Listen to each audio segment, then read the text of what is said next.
buenas noches. Aquí un programa más de Primer Plano, pues con el tema obligado, la reforma fiscal, tal y como lo prometió el presidente Peña Nieto el día de ayer.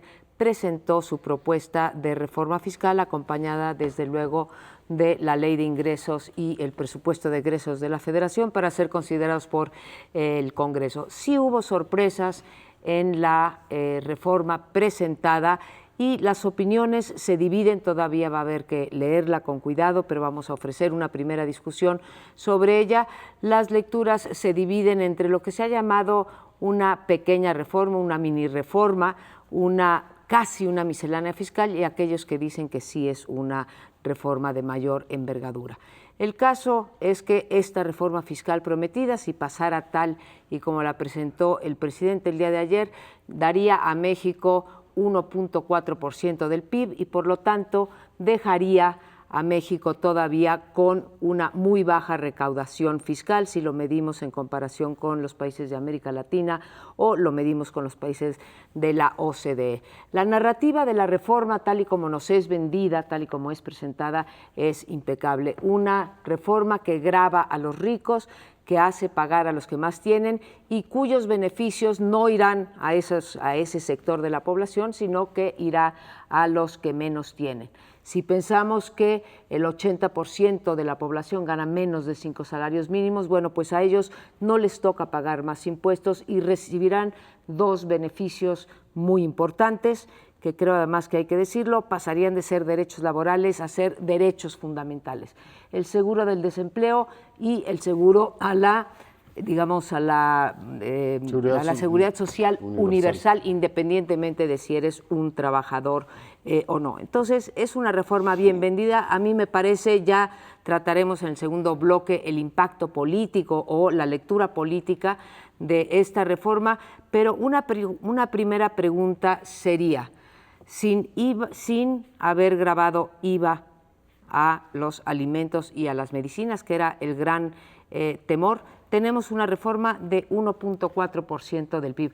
¿Alcanza eso para pagar lo que nos están ofreciendo en términos de beneficios para la población o simplemente es insuficiente y entonces hay mucho de demagogia en esto? Yo lo primero que me preguntaría es si es realmente una reforma, es decir, si realmente modifica la estructura impositiva de este país. Un cálculo inicial del Consejo Coordinador Empresarial es que las empresas pagarán 0,75, o sea, prácticamente 3/4 de un punto del PIB, y una buena parte de lo que resta sería impuesto del ICR, que le suben 2 puntos, especialmente a las rentas a partir de 500,000 pesos. Al año. Al año. Es decir, todos los que ganan unos 30 y tantos mil pesos para arriba tienen 32 puntos. Hay una crítica que no es suficientemente progresiva. Una cosa es que un profesor universitario que gana 35,000 pesos al mes y un señor que gana 500 millones pagan exactamente la misma tasa, con lo cual no se abrió como se había pretendido. Estaban hablando de subir 8 puntos el ISR. En el caso de las empresas les quitan la consolidación. Vamos a ver si pasa. Ya vimos el primer intento de Felipe Calderón de quitárselas y se estrelló contra un muro absoluto. Esos no toman el zócalo ni hacen cosas de ese tipo, pues tienen mucha capacidad de presión para que los legisladores modifiquen sus puntos de vista. A mí me parece una reforma timidona, ¿no? Es decir, cuando hablas de 1.4 de recaudación, tampoco se tocan los temas del predial ni de las, competencias de los estados, a los que les promete al final del ejercicio darles un punto. Todo esto, digamos, salpimentado con que abre el tubo del déficit, ¿no? Va a subir, es decir, voy a recaudar 1.4 y voy a subir el déficit 1.4, más otras cosas te puede subir como a 5, pero eso es otro tema, con lo cual reúnes 3 puntos para gastar. 3 puntos del PIB, que tampoco me parece de entrada que cuadren con las promesas estas de un sistema de seguridad social universal. Es decir, de entrada la vi chiquita. Sí, no. Vamos, y creo que habrá que esperar para ver exactamente los detalles de la propuesta. Por la reacción de los líderes empresariales, lo sienten como una revolución.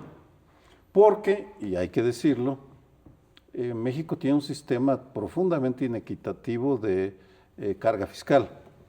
Me voy a detener un poco en la consolidación fiscal, porque es un término que no dice nada y tal vez valdría la pena ilustrarlo para el auditorio. La consolidación fiscal es la posibilidad que tienen los grupos de empresas de hacer una declaración conjunta. Eso permite que una empresa que tiene pérdidas se equilibra con la que tiene ganancias, y el resultado es que las grandes empresas pagan muy poco impuesto sobre la renta, pero poquísimo. Lo voy a ilustrar con una cifra un tanto vieja, porque aún no me envían los últimos estudios de la Auditoría Superior de la Federación. En el momento de grabar este programa ya los pedí, pero un estudio del 2006 evaluó cuánto pagaban las 50 principales empresas. Aquí hablamos de Cementos Mexicanos, Telmex, Televisa, es decir, las grandes, de impuestos sobre la renta. Entre el 2000 y el 2005, los años de Fox, pagaban 74 pesos al año. Un escándalo. Eso quiere decir que si alguien en el auditorio gana 10,000 pesos, está pagando poco más de 1,000 pesos al mes. Por tanto, alguien que gana 10,000 pesos al mes está pagando 15 veces más que Teléfonos de México en un año. De ese tamaño es la inequidad, y la consolidación, eliminar la consolidación fiscal, si es que lo logran, reduce las posibilidades que tienen las empresas para hacer esta evasión, esta manipulación del pago. Ilusión. ¿Qué tanto lo van a permitir? No lo sé, pero sí, ese es uno de las grandes papas, decir, elimina la consolidación fiscal, es una revolución para las empresas, y no sorprende que la reacción de Claudio X González, el presidente de la poderosísima, del poderosísimo Consejo Mexicano de Hombres de Negocios, que es el órgano empresarial más importante de todos, dijera, ahora sí nos van a cobrar eso, pues entonces ahora nosotros les vamos a exigir transparencia y rendición de cuentas. Ahora sí. Ahora sí. Claro, más allá de decir por qué hasta ahora exigen rendición de cuentas y transparencia, ojalá que esa sea la reacción de los afectados, de la cúpula empresarial, porque ahí ganamos todos. Por un lado, se terminan esos regímenes de privilegio, con lo cual se puede recaudar algo más.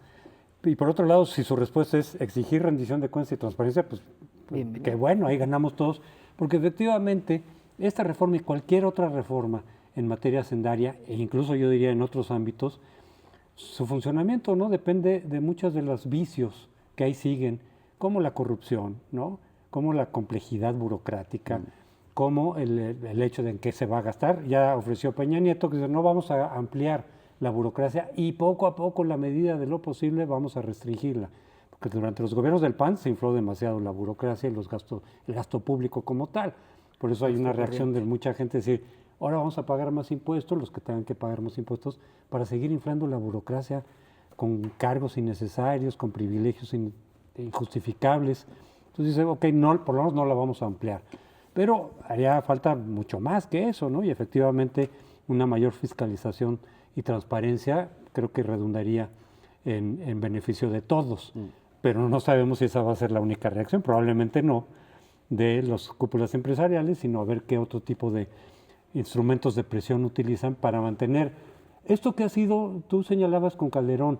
En realidad, la última vez que se planteó una reforma hacendaria, que yo recuerde, pero en serio, incluso mucho más profunda de lo que ahora se está planteando, fue en 71, con Echeverría.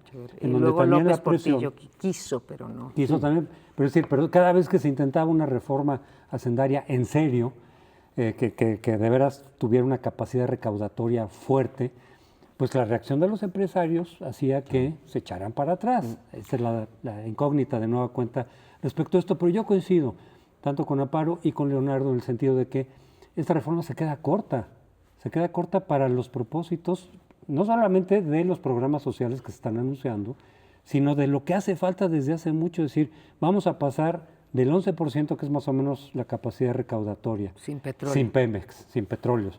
Del 11 al 14, porque se habla de un 3% al final del sexenio, pues quedamos muy por abajo de América Latina, cuya capacidad de recaudación en general va entre 19 y 20. Sí, por ahí. Habría que Y pensar, ya no digamos los otros países que su capacidad recaudatoria es hasta el 40, países de la OECD. Entonces quedamos de todas maneras muy cortos con esta reforma, no es la que se requiere todavía. yo coincido con ustedes, creo que se pudo haber hecho un esfuerzo mayor sin menospreciar lo que se está haciendo, en particular lo del régimen de consolidación fiscal. Hay otros impuestos que también recaen sobre las clases altas, como sería el que van a gravar las transacciones a la Bolsa Mexicana de Valores, los dividendos que mucha gente piensa que es, bueno, no mucha gente piensa, es de hecho una doble tributación, y de ahí las reacciones del Consejo Coordinador Empresarial, el Consejo Mexicano de Hombres de Negocios, en general las cúpulas empresariales. Yo creo que la interrogante sigue siendo si nos anuncian que es una reforma fiscal que va a dar tanto dinero y que sus propósitos son fundamentalmente dos. Por un lado, poder cumplir con los derechos que ya existen en la Constitución, incluso ampliados, como los dos derechos que mencioné, y por otro lado también echar a andar la economía. Yo no veo de qué manera con ese 1.4% que se va a aumentar la recaudación como proporción del PIB, esto es con los 260,000 pesos que va a dar eso, más los otros 260,000 que provendrán, digámoslo con todas sus letras, si es del déficit es de deuda, ¿no? Sí, sí, si deuda, esto va a dar, porque juntos me dan 2.8. Los cálculos más conservadores para hacer buena la reforma social, ¿sí?, hablaban entre 3 y 5 puntos del PIB. Entonces, no veo dónde va a quedar, supongamos que todo ese dinero se destine a lo social, ¿dónde va a quedar el estímulo a el crecimiento de la economía? Sobre todo si los empresarios, digamos, se enojan y, como bien dice Leonardo, ellos no van a salir a las calles y van a tomar el Zócalo, pero tienen muchos otros instrumentos de presión, que es desde no invertir hasta sacar sus capitales fuera. Entonces, no veo esa parte, y mi pregunta sería si, como ocurre también en Europa y en los países de la OCDE, realmente esta reforma fiscal va a lograr el objetivo, que es que después de que paguemos impuestos, ¿sí?, se igualen o se mejore la distribución del ingreso. No veo los números, no veo cómo nos cuadra. Yo lo que no veo en absoluto claro es si efectivamente hace falta 3 puntos para garantizar el sistema universal de seguridad social, que es, por cierto, el primer punto del pacto. Dice uno, ¿y qué lo vamos a estar financiando con deuda? O sea, van a ser ya cojo ese sistema, en vez de tener una fuente de financiamiento sano, que creo que es fundamental. Tampoco me queda claro, lo reconozco, cómo van a incorporar al mercado formal a todos los informales, que es el propósito fundamental de la reforma. Reconozco que no me queda claro. Lo que veo es que hay una sanción dura a las clases medias. O sea, no solamente le suben 2 puntos en el ISR, le quitan las deducciones que les dio Calderón, supongo que viene con dedicatoria, del desgravarse las colegiaturas y algunos puntos más, transporte escolar y el tema de las hipotecas. Por tanto, pues por ahí lo veo. Una acotación al respecto.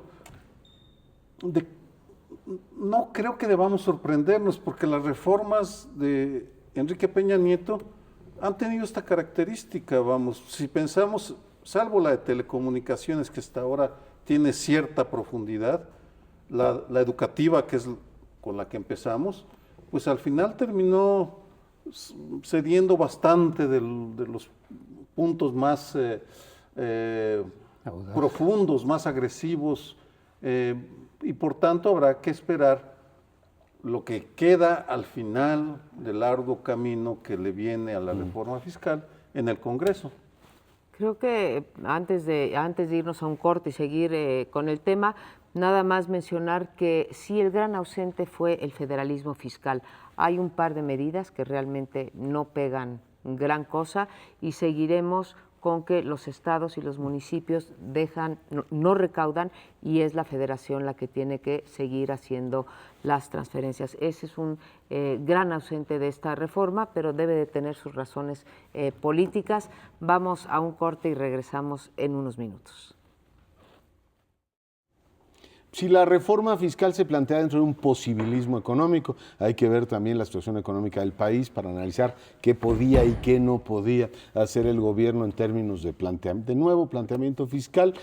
El posibilismo político también imperó, es decir, presenta una reforma que sea razonablemente aceptable para los, digamos, partidos que firman el pacto. Ya de entrada dijo Jesús Zambrano, que estuvo ayer en el evento, al no presentar el IVA, el presidente de la República nos permite efectivamente discutir un montón de temas. Es una reforma que desde el punto de vista de algunos analistas está más cargada a la izquierda, es decir, pesa más la carga fiscal sobre las clases empresariales, en consecuencia es probablemente defendible por la izquierda dentro de un esquema pactista. Dicen efectivamente que se abre esa posibilidad. Por el lado del PAN ha dejado digamos, abierta la posibilidad de que ciertamente pueda haber apoyo político, pero para sorpresa mía yo creí que la reforma fiscal iba a partir la posibilidad del pacto como lo partió la energética, pero resulta que en la fiscal puede haber un entendimiento entre las fuerzas que firman el pacto. ¿Cómo ven el frente? Pues mira, yo me lo planteo desde otro ángulo. Sí creo, como tú dices, que es posible la unidad o el consenso entre PAN, PRD, PRI, gobierno federal en torno a este tema.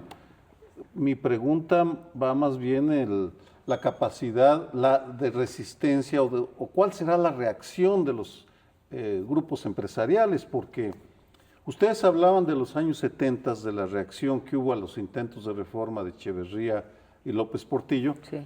Y el instrumento que tenían fundamental era la fuga de capitales. Sacaban los dólares y con eso le daban un golpazo a las finanzas.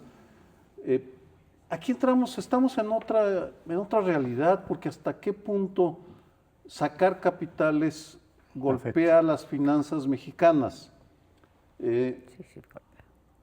¿Hasta qué punto los grupos empresariales no tendrán que buscar nuevas formas de intervenir? Ya lo están haciendo, pero por ejemplo el cabildeo con partidos afines como el Verde Ecologista, algunos diputados y senadores del PRI, del PAN o del PRD. Realmente no lo sabemos y hasta puede uno especular con lo impensable. Imaginemos que como una forma de presión las televisoras empiezan a abrir espacios a las voces, a las guardias comunitarias. Bueno, son los únicos actores, los actores realmente condenados por el presidente Enrique Peña Nieto en el primer informe. Uno entiende por qué. Y han estado satanizados como forma para enfrentar la inseguridad. Realmente creo que se abre una etapa de profunda incertidumbre sobre las formas como van a reaccionar los grupos ahora afectados. Ya vimos cómo respondió la coordinadora, los maestros de la coordinadora ante la reforma educativa. Lo estamos viviendo cotidianamente, no se nos olvida. Ahora viene otra etapa, ¿cuál será? Yo creo que políticamente hubo sensibilidad. Yo no digo que no debió haber imperado la racionalidad económica y ya pues aventarse. Ahora se está hablando de que se hablará del IVA en medicinas y alimentos después del 2015, ¿no? Después de las elecciones intermedias. Pues ya lo veremos, que ese es un primer paso. Pero políticamente, insisto, creo que es impecable. Si uno lee las encuestas y lo que opinamos los mexicanos sobre los impuestos, ¿sí?, que son regresivos, que el gobierno tiene demasiado dinero, que el gobierno gasta muy mal ese dinero, que, en fin, hay una percepción muy negativa sobre lo que es el sistema impositivo en México y creo que con bastante razón. Si sumamos eso más lo que piensa en efecto la izquierda, o sea, haber incorporado todas las demandas de la izquierda y quitarles la bandera, porque yo me acuerdo desde Pablo Gómez cuando Fox planteó la primera reforma fiscal de la era panista, pues Pablo Gómez peleaba duramente en el Congreso con toda la razón por la desaparición de la consolidación fiscal. Entonces, con quien van a tener que negociar, y creo que seguramente lo harán, es con los empresarios. Se le dará una rebajadita a esta eliminación de privilegios y de regímenes especiales, una pequeña rebajadita, y sobre todo creo que se buscarán los mecanismos para compensar a esos empresarios y que sigan invirtiendo. Creo que si no la fuga de capitales, sí un freno a la inversión privada puede ser un arma de presión muy poderosa, Sergio, para en contra de esta reforma fiscal. Y bueno, pues ahí tendrá que también mostrar sus habilidades negociadoras el gobierno, porque esta reforma fiscal en términos netos no da para lo que quiere hacer el gobierno y además para echar a andar la economía. No Ese da. problema, si de entrada metes una reforma limitada y después esperas de todas formas la reacción de los grupos afectados por la reforma en general, pues entonces si se diluye en alguna medida esta reforma para compensar los enojos de los empresarios que ya se empezaron a expresar efectivamente, a manifestar, entonces va a quedar otra vez una reforma que no, si de por sí quedó corta, creo que es más o menos el consenso de muchos, bueno, de la mayoría de los analistas, decir, queda corta para las necesidades de recaudación y los programas sociales que se quieren privilegiar. Si se diluye esto en alguna medida, que por ejemplo les digan, bueno, lo de la consolidación queda y algunos otros mecanismos de elusión fiscal para que los empresarios apoyen o no utilicen sus instrumentos de presión directa, pues entonces vamos a quedar otra vez con una reforma totalmente insatisfactoria, otra vez posponiendo el problema para después. Si bien efectivamente por ahora se adoptaron muchas de las propuestas de la izquierda para, por ese lado, tener una base de respaldo. Lo del PAN probablemente lo acompañe, aunque en el PAN también hay voces y también hay percepciones propias que coinciden mucho con la de los empresarios, de la lógica empresarial. Entonces, bueno, el apoyo del PAN, vamos a ver qué tan fuerte es a esta reforma. Ellos estaban también buscándole por otro lado, ¿no? Estaban planteando el IVA a medicinas y alimentos, que es una bandera que han manejado los gobiernos panistas, o que manejaron en su momento los gobiernos panistas. A ver hasta dónde llega el respaldo del PAN. Seguramente habrán los votos necesarios.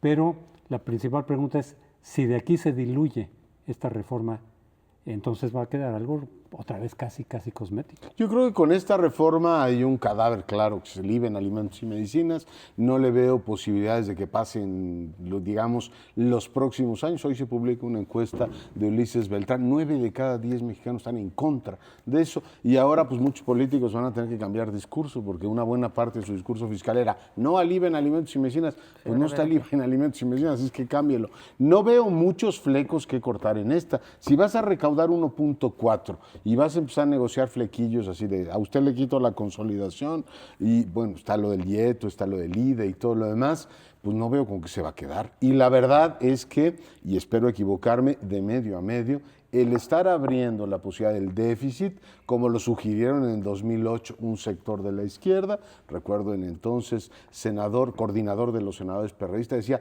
hagamos lo que están haciendo en España, Rodríguez Zapatero abrió el gasto y el déficit se te va abriendo, es decir, tú sabes cuándo lo abres, pero nunca sabes cuál es el buen momento para cerrarlo. Y el hecho de que digan, a lo mejor por quedar bien le vamos quitando algunas presiones fiscales a los empresarios, total, ya abrimos la llavecita del déficit, yo digo, ojo con eso. La experiencia que hemos tenido en el pasado de este país es, tú abres la posibilidad de que el déficit se te empiece, o que el gobierno empiece a jugar con las variables económicas, y la última experiencia fue el 94 con los tesobonos, y el asunto puede acabar muy mal. Independientemente de estas consideraciones, creo que hay otra vez un reajuste en el ajedrez político, en el escenario, porque Peña Nieto tomó el protagonismo el 2 de diciembre con el Pacto por México, pero luego empezó a diluirse porque las reformas se fueron empantanando y enfrentando resistencias, y de repente el día de ayer por la tarde le arrebata un buen número de banderas a la izquierda que habían sido planteadas por López Obrador en la mañana y vuelve a convertirse en uno de los referentes. Tal vez no por mucho tiempo, porque se está moviendo rápidamente el acomodo de las fuerzas sobre el escenario, pero en todo caso, si lo ve uno desde esta perspectiva, va y viene el protagonismo porque el presidencialismo ya no tiene la fuerza que tuvo. En el último de los casos lo que estamos viendo es un canto del cisne el día de ayer, pero que durará lo que lo permitan los empresarios, en este caso el PAN, el PRD, López Obrador, los maestros, el crimen organizado, los gobernadores y un largo etcétera que podemos ir agregando, como tema de análisis político tendremos que seguir revisándolo, pero el día de hoy Enrique Peña Nieto retoma un papel que había ido perdiendo. Cambia el tablero político, creo que tienes razón, en el sentido de que se hace dueño y señor de la agenda. Él es el que plantea esta reforma que incorpora a la izquierda, le da más larga vida al pacto. Todavía tenemos que ver qué le va a pasar con la reforma energética, ¿sí? Se sigue decantando entre la opción de sacar las reformas por mayoría o sacarlas por consenso, sigue de manera, digamos, sistemática, pensando que la mejor opción es el consenso o la unanimidad en el Congreso, pero todo esto es en términos del contexto político partidario. Y en el ajedrez político más amplio, pues está también lo que venimos comentando en este bloque, los empresarios. Desde luego que la aritmética congresional, la aritmética en el Parlamento, le da para pasar esta reforma, ya sea con los del... Bueno, les da solos, porque esto no es... Bueno, sí tiene una parte de reforma constitucional, porque estos derechos laborales pasan a ser derechos fundamentales y se necesita modificar. Pero fundamental. ¿quién vota en contra de eso, no? Ahora, creo que lo que estamos también dejando de lado y que va a haber una gran pelea en este tablero político partidario del que hablas tú, y ahí sí menos los empresarios, es en materia de gasto. Se está hablando de que la mayor parte se irá a educación y a seguridad, a pesar de que las secretarías que más crecen son las, digamos, todo lo que tiene que ver con la energía, ¿no? Entonces, pues veamos también, que no ha sido materia, ya lo trataremos en otros programas, a dónde se va a ir ese gasto, porque lo que nos ofrece Peña Nieto en términos de que, o nos exigen los empresarios en términos de transparencia, pues esas exigencias, esas palabras se las lleva el viento, ¿no? No hubo nada, no fue acompañada, que hubiera sido, creo que, una buena jugada de la ley anticorrupción. Sí, pero que esa en realidad lo que hemos visto en materia de corrupción y transparencia es un olvido, se ha relegado. Fue uno de los ejes de lo que ofreció Peña Nieto, decía, voy a ofrecer cambios y reformas estructurales, pero también me voy a concentrar en la lucha contra la corrupción, que hasta ahora ha quedado. Por cierto, tienen razón los colegas que han señalado que no se mencionó nada de eso en el informe de hace una semana. Lo del Bester Gordillo ya quedó otra vez como un asunto anecdótico, aislado, que no responde, digamos, a una lucha sistemática contra la corrupción. Y la cuestión de también ponerle trabas al IFAI en sus facultades de determinar qué información se debe dar a conocer a quien la solicita, pues más bien da la idea de que este gobierno está dándole la vuelta una vez más al asunto de la corrupción y la transparencia, sin lo cual, insistimos, pues cualquier reforma se puede venir para abajo, se puede desvirtuar en la práctica. Y más esta que tiene que ver con los dineros. Nos vamos un respirito, volvemos en un instante. Bueno, y la semana pasada continuaron las movilizaciones, tanto las de los maestros en reclamos de la reforma educativa que finalmente fue aprobada ya también por el Senado, y que los maestros insisten en que no puede pasar en los términos en que fue planteada. A eso se le agregó la movilización de Andrés Manuel López Obrador del día de ayer, ahora enfocada específicamente a la reforma energética, que ya había habido también una marcha el sábado anterior, el sábado de la semana pasada, con Cuauhtémoc Cárdenas, ¿no? Las dos figuras que desde la izquierda van a protagonizar esta movilización en contra de la reforma energética. Y para vincular esto con el segmento anterior, pues sí se ve que estas movilizaciones de resistencia van a perder un poco de fuerza. La energética no, porque esa claramente está en contra de la izquierda en relación con la parte constitucional, o sea, de cambio constitucional a los artículos 27 y 28, y ahí se van a mantener. Y yo creo que ahí la izquierda de ahí no se va a mover. Pero si se le hubiera agregado en la reforma fiscal lo de IVA, medicinas y alimentos, entonces crece el movimiento y la resistencia y se unifica de alguna manera que hubiera sido más difícil de confrontar, por lo menos de ese lado de la gama política. En cambio ahora vuelves a dividir a la izquierda un poco, porque yo supongo que de todas maneras, aunque Peña Nieto recoge parte de las propuestas de la izquierda en materia hacendaria, e incluso algunas de las banderas de López Obrador, como había señalado, López Obrador no la va a aceptar. Ayer mismo la estaba descalificando sin conocerla todavía, con un argumento no técnico, sino político, diciendo es que quieren compensar el dinero que se va a dejar de ganar por la reforma energética, porque evidentemente vamos a perder dinero porque se van a ir a las transnacionales por parte del petróleo, y esta reforma hacendaria solamente para compensar lo que le van a regalar, digamos, a las transnacionales. Es un argumento político del cual no se va a salir López Obrador, para no aceptar tampoco la reforma hacendaria, porque por principio López Obrador ya sabemos que no acepta nada que no salga de él mismo. Encontrará los argumentos para descalificarlo, y en ese sentido podemos también suponer o prever que los obradoristas, por lo menos los más claros en el Congreso, tampoco acompañarán la reforma hacendaria. Sí los demás, pero no los obradoristas. Tuvo dos malas entrada esta movilización. Hay que reconocer que se hizo en domingo y que entonces pues es una manifestación, una protesta, una concentración que no irrita a la población, como si fue el caso de las marchas de la coordinadora. Eso hay que reconocérselo a esta concentración de Morena. Pero, claro, el gobierno ahí, pues manejando la agenda, pues gana la partida, porque el gobierno federal tenía hasta las 12 de la noche para poder presentar su reforma fiscal, y desde luego esta presentación de la reforma fiscal, sobre todo por los términos en los que vino, pues opacó totalmente la noticia de la concentración. Y por otra parte, pues deja sin bandera. No solamente la opaca por el hecho de que es un anuncio presidencial que va arropado por gobernadores y por la gente del pacto, incluido el PRD, sino que también deja sin una bandera importante, y si eso le sumamos que la CENTE tenía tomado el Zócalo, pues no había las condiciones muy propicias para que la concentración de Andrés Manuel López Obrador tuviera la resonancia, ¿sí? Súmenle a esto pues también las diferencias entre el PRD, o sea, sí ha habido un decantamiento de la izquierda mexicana entre lo que hace mucho tiempo en este programa llamábamos la izquierda movimentista, ¿sí? Y la izquierda, digamos, partidista institucional, ¿no? Entonces, esto también ha ayudado. Creo que está, a pesar de que López Obrador llamó a 2 concentraciones más, una en todos los municipios y delegaciones para el día 15 de septiembre, desde luego antes del grito para no interrumpirlo, en el Zócalo, y otra más adelante, no me acuerdo si fue el 18 o el 22 de septiembre, para seguir yendo en contra de las reformas estructurales.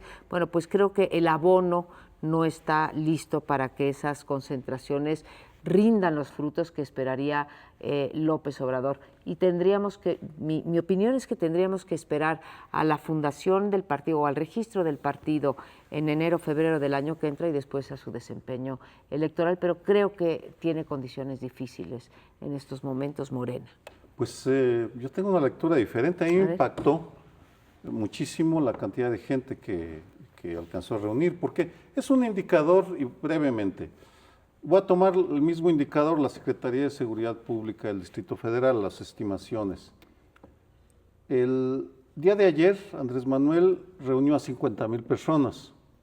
Según la misma fuente, Cuauhtémoc Cárdenas marchó con 5 o 6,000 personas, sí. Y el 5 de septiembre marchó la coordinadora con 19,000 personas. Si uno compara las 3 expresiones de la izquierda, tanto la coordinadora como Cuauhtémoc tendrían estructuras que les permiten movilizar gente. En el caso de Cuauhtémoc, la alianza con el PRD institucional, a mí me sorprendió por qué no movilizaron a sus bases y solamente marcharon 5 o 6,000 gentes. Que Morena haya logrado sacar a la calle o juntar a 50,000 personas con escasos recursos es notable.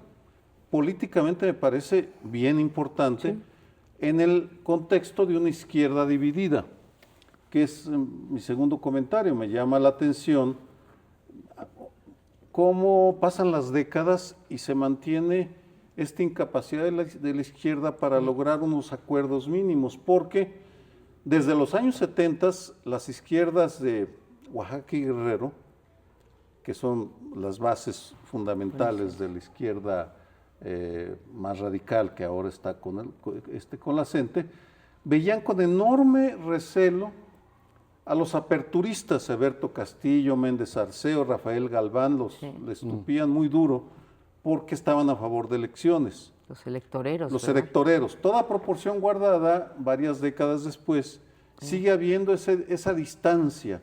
Por una razón o por otra, la CENTE puso distancia con Morena, puso distancia con Cárdenas y con el PRD, y en consecuencia no es que el gobierno a veces, por supuesto, hace todo lo posible por dividirlos, pero ya están divididos. Y dentro de esta división, si tomamos las últimas semanas y la calle como indicador, Morena les está tomando la delantera. El tema es ese, sí, son muchos, pocos, pero lo que hizo Morena ayer fue exhibir el músculo que tiene, que comparado con otras movilizaciones que ha tenido el propio López Obrador, parece bastante pequeña. Se dice que incluso la posibilidad de no ir al Zócalo fue para evitar que se viera, aunque la gente no se iba a salir de ahí, no se viera tan diluido el asunto. Pero más allá de juicios, de cuestiones normativas, lo que queda más o menos claro es que el campo de actuación de López Obrador es cada vez más estrecho. No solamente el PAN y el PRI hacen política en su contra, le quitan banderas, trae la animadversión clara y razonable por lo demás de un PRD que dice, a ver, usted hace campaña contra nosotros, va por todo México diciendo que somos punto menos que parte de la mafia del poder y después quiere que lo ayudemos. Está también con la formación de Morena, quitándole un espacio a quienes han sido sus socios hasta ahora, que es el PT y Convergencia, o sea, Movimiento Ciudadano. Tú ya quieres tener tu partido personal y en consecuencia los incentivos para cooperar por cada vez, por un mayor número de sectores, pues le estrecha a López Obrador el campo de acción, el campo de actuación, y eso explica efectivamente lo de ayer. Fue un evento con 50,000 personas, pero a partir del mismo se esperaba que viniera la gran convocatoria para el relanzamiento de la izquierda. Hoy dice Julio Hernández, un hombre pues, cercano a él en algún momento de la historia, lo que nos dio fue un instructivo de movilización para el 22, pero no hubo ni una gran declaración política, ni un, digamos, nuevo elemento a partir del cual tejer el discurso de la izquierda. Un pequeño añadido, desde ese punto de vista, el mensaje de Cárdenas en el tema de la energía es muchísimo más consistente, más allá de que tenga el manto. Cárdenas dijo, este es el proyecto y queremos plebiscito, nos vemos en el 15. Es decir, eso es un proyecto político, se sumarán o no, no lo sé. Pero lo del López Obrador fue instrucciones para movilizarse el día 22, que es más con lógica de Morena que el gran líder de la izquierda. Hay una lógica distinta en esa parte de la izquierda que es motivo de sus divisiones frecuentes o permanentes, que es ¿qué acción política quieres hacer? En el caso de Cárdenas hay una propuesta, ¿no? Que no coincide con la de Peña Nieto por la cuestión de reforma constitucional y algunos otros puntos, pero ahí hay una propuesta que Cárdenas y una parte de la izquierda están defendiendo. En el caso de López Obrador, han dicho varios cercanos a él, entre otros Manuel Bartlett, que también trae la cuestión de la energía como una bandera, es decir, de lo que se trata es de parar la reforma ahorita, es decir, seguir las cosas como están. Ya después con calma se verá qué ajustes se pueden hacer a Pemex, combate a la corrupción, pero porque además dicen, basta con que no hubiera corrupción en Pemex, desde luego, que ese es un asunto importante. Si la corrupción va a continuar, pues entonces la reforma energética que sea tampoco va a funcionar, como hemos dicho. Pero desde luego que no se agota con la cuestión de la corrupción. Sin embargo, la postura de López Obrador y los suyos se trata de detener la reforma del gobierno, más que apoyar tal o cual propuesta. Y por lo mismo yo creo que también en la fiscal, mientras los chuchos se alegraron con el anuncio de la reforma hacendaria, es decir, nos tomaron en cuenta muchos de nuestros puntos que habíamos planteado en el propio pacto para este asunto, para López Obrador seguramente fue una mala noticia, porque le quita evidentemente en su estrategia de confrontación con el gobierno, le quita una bandera muy importante que era de oposición, que era el IVA a medicinas y alimentos. Entonces él habrá dicho, hijo, pues entonces se trataba de juntar las dos reformas, energética y fiscal, para oponerse y generar una resistencia, digamos, más amplia para evitar las dos reformas, ¿no? Yo creo que guardadas las diferencias entre ambos movimientos, porque pues la gente no quiere convertirse en una opción de gobierno, y Morena, aun cuando sea un movimiento... ¿Estás segura? Estoy segurísima. Porque están convocando a un movimiento nacional. Sí, bueno, pero no quieren aspirar a la presidencia de la República, no quieren curules en el Congreso, en fin, o algunas, vaya, no son un partido, creo. Andrés Manuel López Obrador, con todo y su sesgo movimentista, sí quiere hacerlo, pero hay un paralelo ahí. La CENTE nunca fue capaz de plantear una reforma educativa alterna y Andrés Manuel tampoco fue capaz de plantear una reforma energética alterna. Yo creo que es un llamado para ellos, para realmente transformarse en organizaciones que propongan y pongan en el centro de su agenda esas cosas que pueden sacar a México adelante. Así es, pero se nos termina el tiempo de este segmento. Los esperamos para el último segmento en unos minutos. Pues de la indignación en las calles pasamos a los rascacielos y los palacios del poder, en donde están pasando cosas fascinantes, el mundo entero.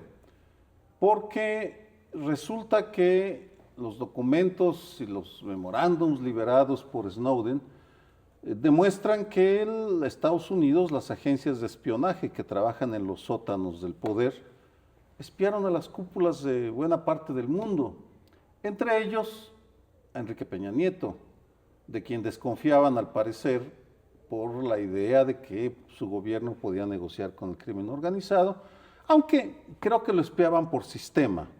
Pero en todo caso, eso me lleva a señalar el contraste tan profundo que hay entre Brasil y México a la hora de responder a este acto unilateral, arrogante de Estados Unidos, del cual no quiere pedir disculpas. Porque también espiaron a Dilma Rousseff, la presidenta de Brasil, y esta respondió como respondió España, diciendo, ustedes detienen a los brasileños, pues yo les detengo a los españoles y les exijo visa, la simetría. Porque Brasil está seguro de sí mismo y Brasil quiere ser una potencia regional y tener influencia en el mundo.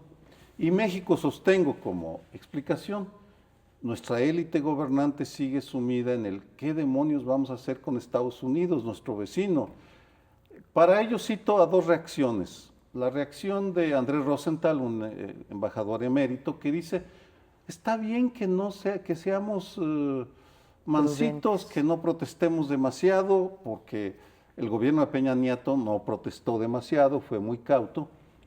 O el pronunciamiento de Rosario Green, que por el contrario dijo, no podemos tolerar que esto pase. Ambas son figuras de la diplomacia mexicana, por eso los menciono, y reflejan la división que existe entre la élite mexicana. No saben cómo responder al ejercicio del poder de Estados Unidos, en parte porque están inseguros y en parte porque simplemente no tienen ni la más remota idea de cómo enfrentar esta hegemonía, esta potencia, esta majadería. Pues estamos muy enredados nosotros mismos, ¿no? Una buena parte de nuestra historia hemos estado enredados con la potencia. Está el caso también de Caro Quintero, lo liberaron y nos dicen, oiga, y la Procuraduría no le da seguimiento, la General de la República, a los casos emblemáticos, y ha dicho Murillo Karam que no se enteraron, que con nocturnidad, alevosía y ventaja le dieron efectivamente la liberación, lo cual pone al PRI en un predicamento. Se burlaron tanto de Genaro García Luna y el debido proceso, y ellos dicen que sí sabían hacer las cosas, y de pronto le dan palo a algo que ocurrió hace un montón de años, y les dicen, ya, para que vea que el debido proceso tampoco lo cumplió usted. Eso por un lado. Y por el otro, yo oí al congresista Luis Gutiérrez, perdón que meta también el tema, diciendo, congresista por Illinois, dice, vengo a México para ver qué está haciendo el gobierno de México y todas las fuerzas vivas de México por la discusión de la reforma migratoria que viene esta semana, ¿no? No solamente están esos temas de ahí, y la verdad es que tenemos un gobierno que dice, oiga, yo no me voy a meter en el proceso norteamericano, porque ya aprendimos de la enchilada completa y quedamos escaldados de todo lo que le ocurrió a Fox. Bueno, una cosa es que le haya ocurrido a Fox lo que le ocurrió, y otra cosa es que el país esté pasmado viendo a ver qué decide el Congreso de los Estados Unidos sin mover una neurona o por lo menos la chequera de los lobbies, y tratar de influir de alguna manera en la decisión del Congreso norteamericano por el interés nacional que tenemos ahí. Más difícil es explicar, creo, que esta cuestión migratoria, que como estás diciendo, pues no hemos movido un dedo, y no lo decimos nosotros, lo dice un representante del Congreso norteamericano. Dice, bueno, si tienen aquí a más de 10 millones de mexicanos, ¿no? Hay es su muchos interés, más, es su interés, ¿por qué no hace nada? En el otro caso, Sergio, que yo coincido contigo, me pareció una respuesta cuando menos tibia, ¿sí? Ni siquiera prudente, muy tibia, de parte del gobierno mexicano. Pero si me la quiere explicar pues, finalmente, si hacemos una encuesta y le preguntamos a los mexicanos cuántos se enteraron de que nos habían espiado o que habían espiado a Enrique Peña Nieto, pues a nadie. Eso es parte de la cultura política del mexicano, ese parroquialismo nada más nos vemos el ombligo. Entonces, pues sí es una cuestión, desgraciadamente, Sergio, de una élite que seguimos las noticias, vemos esto y decimos, bueno, ¿y dónde está el gobierno que no reacciona ante un acto pues claramente ominoso? Aun cuando sepamos que nos espían, que todo el mundo se espía, Peña Nieto fue a él, a su partido, y esto acompañado de la noticia que comentábamos hace un momento tú y yo en el corte, de un estudio pues bastante negativo sobre el PRI y Peña Nieto que acaba de sacar el Congreso norteamericano, ¿no? Yo creo que esta dicotomía que señalaba Sergio en el sentido de cómo reaccionar, y hay una división de la propia élite y de los expertos en diplomacia, cómo reaccionamos frente a este tipo de atropellos y abusos, ofensas que constantemente Estados Unidos está haciendo hacia nuestros gobiernos, nuestro país en general. Y yo creo que una parte de la política pragmática del PRI, pero que también la vimos con el PAN cuando fue gobierno, es medir una cuestión de costo y beneficio. Es decir, por ejemplo, este asunto que muy pocos en México se enteraron o le dieron importancia, algo que ellos mismos saben que ocurre. O sea, la propia clase política mexicana sabe que el espionaje ocurre de manera sistemática, permanente, que casi es un instrumento no confesado de la diplomacia internacional, más proviniendo de la gran potencia que se siente y se autorigió como gendarme del mundo. Pues claro que te van a espiar. La cuestión de costo-beneficio es, a ver, para una cuestión interna, ¿no?, de indignación nacional, etcétera, nos vamos a arriesgar hasta dónde a confrontarnos con Estados Unidos, porque eso puede generar costos en nuestra relación bilateral, en algo que a lo mejor internamente no, en este caso por lo menos, no está generando tantos costos. Y se van por la más fácil, se van en una posición siempre pragmática, de decir, vámonos a lo que genere menor costo, en términos, en este caso, de la relación con Estados Unidos. Claro, tenemos que cumplir el formalismo, mandar una carta, decirle a los periodistas: Peña Nieto, le voy a exigir a Peña, ahora que lo vea, que me diga qué es lo que pasó. Y la respuesta es absurda, porque Obama dice, pues yo no fui el que di la dirección.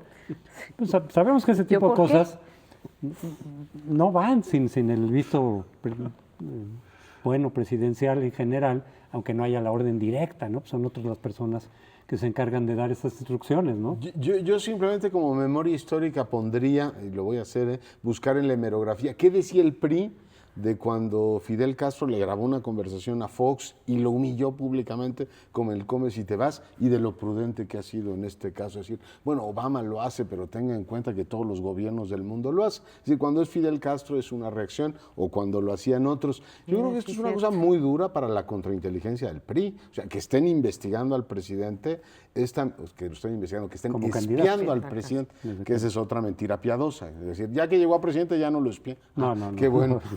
No digo, eso no se lo creen ni ellos, pero sí es decir, oiga, ¿y dónde está la contrainteligencia del candidato, no? Sí, porque incluso Dolly Esteves, en un reportaje que hizo sobre el tema, explicó cómo en la Embajada de México en Washington hay un cuarto blindado en el segundo piso en donde se meten cuando quieren hablar sin que se enteren los norteamericanos. Entonces, por supuesto que están enterados. Les propongo que vayamos reconstruyendo un historial, ya que nuestro oficio es la historia, no solo de aquellos aspectos en donde el gobierno de Peña Nieto quiere reformar, sino en aquellos en donde definitivamente ya no quiere hacer nada, sino quiere dejarlos a la inercia. Mencionaba José Antonio Crespo el caso de la iniciativa anticorrupción, que la dejó por al lado. Creo que lo mismo podría decirse sobre la relación con Estados Unidos. Realmente no están haciendo, y la relación con el mundo, no están haciendo grandes cambios ni transformaciones, sino que se están yendo, y coincido con tu lectura. ¿Qué nos cuesta menos? ¿Qué nos arma menos ruido? Ya tenemos bastante aquí, sin darse cuenta, pues es otra lectura, lo sé, que defender los intereses nuestros en Estados Unidos, por ejemplo, tiene beneficios concretos en políticas internas. En políticas internas. Armas sería un caso. La próxima semana viene Biden, el vicepresidente, y estoy seguro que no le van a plantear el tema de las armas, del contrabando de armas de Estados Unidos a México. Pero sí, hacia Estados Unidos se van por la facilita y dicen, pues ¿para qué les reclamamos? Yo creo que están aplicando esa máxima ya muy gastada de que la mejor política exterior es la política interna, y a lo que le ha apostado Peña Nieto en términos de la política exterior es hacer las reformas estructurales internas. ¿Sí? Las reformas estructurales económicas que son muy valoradas en el exterior, son muy valoradas por las calificadoras, y tratar de posicionar la marca México a través de lo que está haciendo. Pero sí se ha olvidado, por ejemplo, de los paisanos, los migrantes y de los intereses de México. Y de lo del espionaje, ¿no? Define ventanilla única y resulta que hay cable único para oírlo a él, pues resulta poco coherente, ¿no? Solos por aquí, pues lo estamos oyendo, así es que usted defina lo que quiera. No creo que sea compatible una cosa con la otra. Así es. Bien, pues ya está terminando el programa, les agradecemos que esté con nosotros, donde hacemos un esfuerzo cada semana de revisar la coyuntura con un marco más amplio. Espero que le haya gustado. Muy buenas noches, hasta la próxima semana.